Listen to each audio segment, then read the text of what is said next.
हे पहा, मी आज इथं आलो आहे. फाउंटन हॉटेल जुनं आणि नायगाव ईस्ट वसई हायवे ह्याच्या मधोमध एक आता नवीन हॉटेल झालं आहे. हॉटेल आहे, त्याच्या बाजूला वॉटर पार्क आहे. तर चांगलं एकदम मोठं प्रशस्त हॉटेल आहे.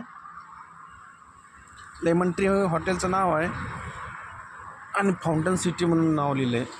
हायवेच्या शेजारी आहे. मस्त एकदम प्रशस्त असं आहे. जणू काय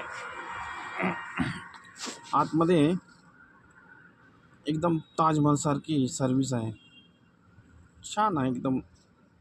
आणि मेन म्हणजे सिटीपासून जवळ आहे. या कधी नक्की भेट द्या. नवीनच असल्यामुळं फर्निचर वगैरे एकदम एकदम मस्त स्टायलिश आहे. धन्यवाद.